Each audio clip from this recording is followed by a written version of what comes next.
Sensores. Quem é que não se incomodou já com uma dessas criaturinhas? Lá vai ser ar-condicionado convencional, inverter, geladeiras, adegas e até no setor automotivo, eles estão presentes em todo lugar. Tem todo tipo de sensores. Uma grande divisão entre eles são os sensores digitais e os sensores analógicos. E nessas duas categorias, você pode encontrar um monte de tipos de sensores que trabalham de forma diferente. Mas nesse vídeo, a gente vai estudar a fundo o funcionamento desse tipo de sensores, os termistores. Por eles serem os primeiros suspeitos quando dá qualquer mau funcionamento nas nossas máquinas, então hoje nós vamos estudar como é que a placa eletrônica interpreta a informação que vem dos sensores. E aproveitando, vamos montar um projetinho que faz tempo que eu quero fazer aqui para a bancada, que é um pequeno banco de sensores que pode ser usado em qualquer tipo de máquina.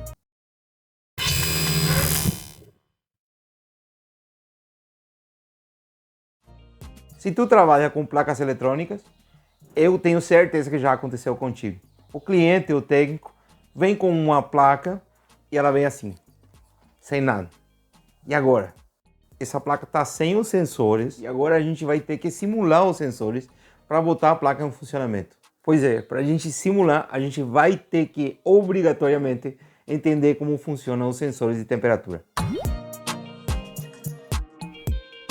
Aqui nós temos um sensor de descarga de um ar-condicionado. Então, nós pegamos umas garrinhas jacaré e conectamos os terminais do sensor ao multímetro, tá? Inicialmente, sem variação de temperatura, o multímetro ele está marcando 10,8 K ohms. E o que vai acontecer se nós variarmos a temperatura desse sensor? Vamos ver. Aqui no caso, vamos aquecer o soprador térmico. Automaticamente começa a variar a sua resistência. Então, enquanto mais a gente submete esse sensor ao calor, ele vai cair a sua resistência até chegar no ponto que vai ser zero, né? Se a gente deixar ele esfriar novamente, aos poucos ele vai recuperando a resistência inicial. Aproveita e se inscreve no nosso canal, que todo o conteúdo aqui é absolutamente de graça e a gente só pede um joinha e no máximo um comentário para sugerir novos vídeos, beleza? Até aqui nós já vimos o que um termistor pode fazer, mas a gente ainda não falou de um aparelho específico, de um circuito específico, nem sequer de uma área específica. Isso se deve a que o uso dos termistores em qualquer circuito microcontrolado, seja para controlar uma unidade de aquecimento, esfriamento, ou simplesmente para monitorar uma temperatura que não pode sair de uma margem, é muito comum em qualquer circuito de automação. Assim, o que a gente está falando aqui pode ser aplicado à refrigeração, linha quente, pode ser aplicado à área automotiva, automação, segurança, etc. Bom, a gente já fez a experiência de variar a resistência dos termistores, mas o que eles são e por que eles variam essa resistência?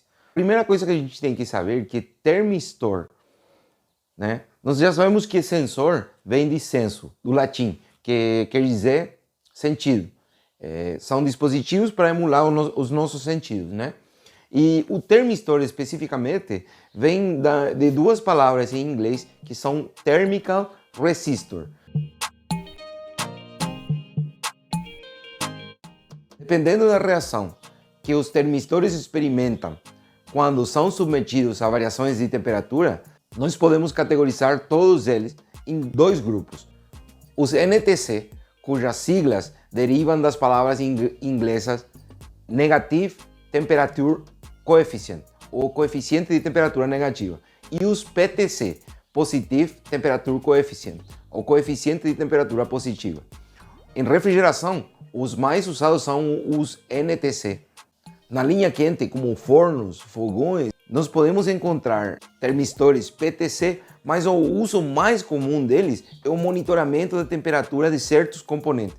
Por exemplo, é utilizado na placa eletrônica para detectar curtos-circuitos e quando a corrente levanta uma certa temperatura, o termistor PTC deixa de conduzir, protegendo o resto do equipamento. Os termistores PTC também são muito utilizados no monitoramento de baterias, para evitar o superaquecimento e a explosão de unidades de bateria. A gente vai ver cada vez mais circuitos que estão equipados com esses termistores.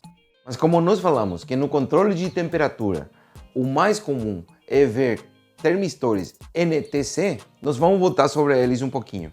Uma coisa muito importante que a gente tem que entender é que os circuitos que estão preparados para ler essa variação de resistência nos termistores, eles são praticamente iguais em todo tipo de aparelhos. Eles são basicamente divisores de uma tensão captada por uma porta lógica específica no microcontrolador. Complicou? Calma que a gente vai entender melhor. Então, o jeito mais simples de entender como é que funcionam os circuitos dos termistores é simplificar ao máximo esse circuito. Aqui no meio, talvez você encontre transistor, outros resistores, capacitores que são para estabilizar ou como filtro, mas em geral esse formato é seguido em todos os circuitos e é usado em todas as placas, né? Aqui a fonte, a placa vai vir da fonte, vai vir por esse diodo, vai entrar aqui, vai retificar num capacitor de filtro e tal, e vai chegar aqui, né, por meio das reduções, né, vai chegar na voltagem de micro. Geralmente é 5 volts, mas pode ser também 3,3, né, pode ser 1,8, independente de quanto seja aqui a voltagem que a gente, a voltagem com que é energizado o microcontrolador, essa voltagem também vai ser a referência, né? Geralmente isto aqui tem uma derivação, vai para outro pino e essa vai ser a voltagem de referência. Qualquer comparação que o microcontrolador precise fazer de qualquer coisa, ela vai comparar com a sua voltagem de alimentação, entendeu? Então, o que vai acontecer? Vai derivar dessa fonte também, dessa linha de fonte, uma saída diretamente para o termistor. E do outro lado, na outra extremidade, na saída da resistência, nós já sabemos que o termistor é um resistor variável, né? Ele vai variar a sua resistência de acordo com a temperatura em volta dele. Então, na outra extremidade, vamos ter a linha de retorno. Vou colocar aqui retorno. Então no retorno ele vai diretamente para o microcontrolador, vai em direção ao microcontrolador, mas ela não fica só nessa linha aqui diretamente para o microcontrolador. Ela divide essa tensão. Essa linha é dividida por meio de mais um resistor, tá? E é jogado no GND. Por quê? Porque olha o que aconteceu aqui. Geralmente tem um capacitor aqui. Já está um pouquinho mais avançado, já entendeu o que aconteceu. Se formou um divisor de tensão. Isso que aconteceu aqui no circuito, a gente pode resumir simplesmente assim, ó.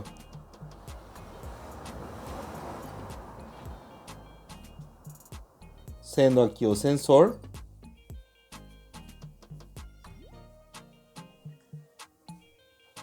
Sendo aqui o GND. E esse resistor que nós vamos chamar de R1 estaria aqui. Como o sensor ele é variável, à medida que ele varia, a leitura, a queda de tensão, para dar uma leitura nesse ponto do divisor, ela também vai ser variável. E esse ponto que nós vamos chamar de ponto A, é esse mesmo ponto, que vai ser da onde o microcontrolador vai tomar a leitura para saber qual que é, para poder comparar com essa corrente de referência e saber qual que foi a queda de tensão em relação a essa corrente, tá bom? Então, assim que funciona, é simplesmente um divisor de tensão. Isso aqui pode se repetir às vezes que seja necessário, dependendo de quantos sensores o circuito use, mas por regra geral, vai seguir sempre esse formato.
específica, a gente pode verificar também no multímetro.